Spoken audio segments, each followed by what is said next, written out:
নমস্কাৰ প্ৰিয় শ্ৰোতা দৰ্শকসকল লগতে ছাৰ বাইদেউসকল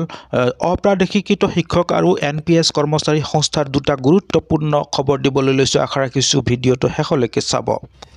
অপ্ৰাদেশিকৃত শিক্ষক কৰ্মচাৰী সন্থাৰ প্ৰতিবাদী কাৰ্যসূচী স্থগিত এই খবৰটো মই যোৱা ভিডিঅ'টোত প্ৰকাশ কৰিছিলোঁ কিন্তু এই কাৰ্যসূচী স্থগিত ৰখাৰ কিছু চৰ্ত আছে এই চৰ্তখিনি সন্থাটোৰ সভাপতি হৰমোহন বৰাচাৰে প্ৰকাশ কৰিছে আৰু এইখিনি প্ৰকাশ পাইছে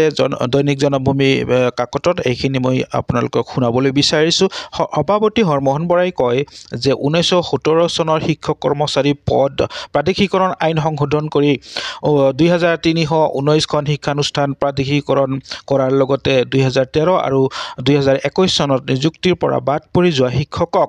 নিযুক্তিৰ ব্যৱস্থা নকৰাৰ প্ৰতিবাদত কেন্দ্ৰীয় গৃহমন্ত্ৰীৰ অসমত থকাৰ সময়ত প্ৰতিবাদী কাৰ্যসূচী ঘোষণা কৰা হৈছিল কেন্দ্ৰীয় গৃহমন্ত্ৰী আৰু মুখ্যমন্ত্ৰী ডক্টৰ হিমন্ত বিশ্ব শৰ্মাৰ প্ৰতি সন্মান জনাই আন্দোলনৰ কাৰ্যসূচী স্থগিত ৰখা হৈছে যদিও তেওঁলোকে চৰ্ত আৰোপ কৰিছে অপ্ৰাদেশিকৃত শিক্ষক কৰ্মচাৰীয়ে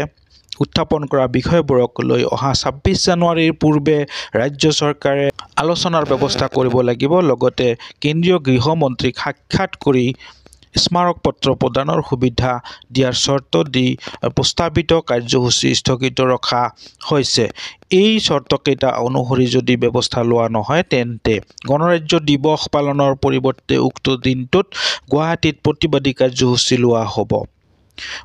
এই বুলি অপ্ৰাদেশিকৃত শিক্ষক কৰ্মচাৰী সন্থাৰ সভাপতি বৰাই জানিবলৈ দিয়ে আনপিনে সদৌ অসম NPS কৰ্মচাৰী সন্থাৰ যোৱাকালি যি আলোড়নকাৰী আন্দোলন আৰম্ভ কৰিছিল প্ৰতিখন জিলা আয়ুক্ত কাৰ্যালয়ৰ সন্মুখত তেওঁলোকে প্ৰতিবাদী কাৰ্যসূচী সম্পন্ন কৰে আৰু সন্থাৰ পৰা জানিবলৈ পোৱা গৈছে সন্থাই জনাইছে যে বিভিন্ন ৰাজ্যই OPS গ্ৰহণ কৰিছে অৰ্থাৎ ওল্ড পেনশন সিস্টেম গ্ৰহণ কৰিছে কিন্তু কেৱল অসমতেই কৰা নাই অহা 31 জানুৱাৰীলৈকে এই আলোড়ন চলি থাকিব অহা পাৰ্লিয়ামেণ্ট ইলেকশ্যনৰ আগতে যদি চৰকাৰে ব্যৱস্থা নলয় তেন্তে আগলৈ আৰু ভয়ানক আন্দোলন কৰিবলৈ তেওঁলোক সাজু আৰু আজিৰ দিনটোৰ পৰা তেখেতসকলে অৰ্থাৎ এই NPS কৰ্মচাৰী সন্থাৰ ফালৰ পৰা যিমানবোৰ প্ৰতিনিধি আছে ৰাইজৰ প্ৰতিনিধি আছে MLA MP মিনিষ্টাৰ এই সকল ব্যক্তিক দাবী পত্ৰ প্ৰদান কৰিব যদি তেওঁলোকে OPSৰ হৈ কিবা মাত মাতে তেন্তে সামাজিকভাৱে তেওঁলোকক বৰ্জন কৰা হ'ব বুলি ভাবুকি দিয়ে অৱসৰী জীৱনৰ সুৰক্ষাৰ বাবে সকলোখিনি গণতান্ত্ৰিকভাৱে যিখিনি কৰিব লগা আছে সকলোখিনি কৰিব যি আন্দোলন বা যি কাৰ্যসূচী কৰিব লগা আছে সকলোখিনিয়ে কৰিব সন্থাৰ পৰা কোৱা হৈছে যে আমি নাচৰবন্দা আমাক OPS লাগিব এটা ভিডিঅ' ক্লিপ আপোনালোকে চাই লওক এই অহা 31 জানুৱাৰীলৈকে এই কাৰ্যসূচী চলিব গণতান্ত্ৰিকভাৱে কৰিব পৰা সকলো ব্যৱস্থা আমি কৰিম এটাই নাচৰবন্দা যে আমাক OPS লাগিব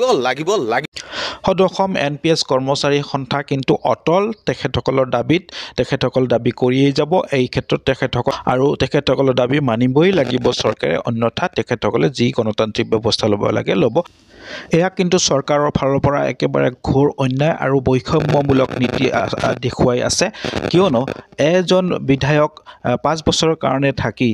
ভৱিষ্যতৰ জীৱনৰ সুৰক্ষা অৰ্থাৎ পেনশন ব্যৱস্থা পেনশন সিস্টেমটো কৰি ল'ব পাৰে কিন্তু এয়া নতুন কৰ্মচাৰীসকল NPSৰ বাতিলৰ কাৰণে তেখেতসকল দাবী কৰি আছে তেখেতসকলৰ দাবী মানি লোৱা নাই এয়া হৈছে অন্যায় আৰু তেখেতসকলৰ ন্যায্য প্ৰাপ্তিৰ বাবে অনুৰোধ জনোৱা হ'ল চৰকাৰক যাতে অতি সোনকালে এই ব্যৱস্থাটো গ্ৰহণ কৰে